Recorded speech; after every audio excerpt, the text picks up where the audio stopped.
Ok, moi c'est bon. C'est bon? Nickel.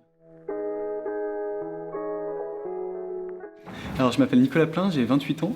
Je viens d'un petit village dans les Alpes, au pied du Vercors, qui s'appelle Saint-Paul-de-Vars. Et depuis tout petit, j'ai vraiment envie de m'investir pour l'environnement, pour lutter contre le dérèglement climatique. Et c'est pour ça que j'ai intégré l'école polytechnique pour me spécialiser dans les sciences du climat. Et ensuite, je suis allé étudier à l'université de Berkeley aux États-Unis. Et je suis rentré et je suis allé dans l'équipe COP21 interministérielle au cabinet de Ségolène Royal pour m'investir sur ces sujets. Et en fait, quand on regarde ces sujets au niveau global, on se rend compte, comme la COP21, ça a été un succès, mais ensuite, on est allé d'échec en échec.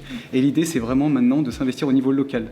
Donc, pousser les femmes, les hommes, vous, nous, tout le monde, à s'investir au niveau local pour accélérer la transition écologique et sociétale, avec vraiment notre pouvoir de changer les choses à ce niveau local.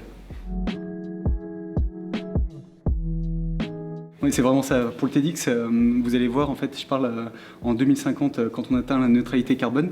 Et cette neutralité carbone, on l'atteint vraiment grâce à nous, à nos actions au niveau local, qui sont comme une roue crantée, en fait. Au niveau local, quand on accélère la transition écologique, toutes les actions qu'on fait, on ne peut plus revenir en arrière. Donc ça, c'est vraiment ça qui est génial et qu'on va arriver tous ensemble à atteindre cette neutralité carbone en 2050.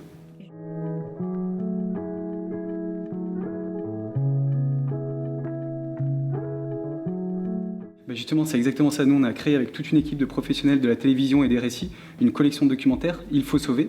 Et l'idée de cette collection, c'est de montrer tout ce qui est positif, optimiste, montrer les femmes et les hommes qui inventent, qui créent des solutions au niveau local pour vraiment accélérer cette transition écologique.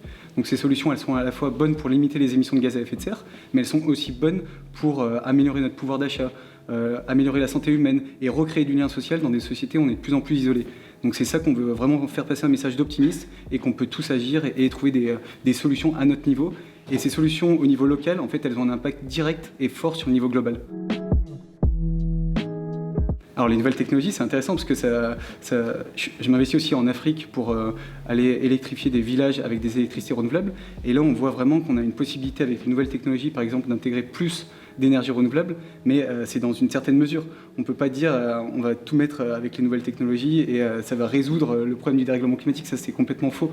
Mais par contre, essayer d'utiliser tout ce qu'on a appris par le passé pour essayer de construire un monde plus durable pour demain, en étant basé aussi sur la sobriété, sur l'efficacité énergétique et sur vraiment vivre plus au niveau local, ça a du sens.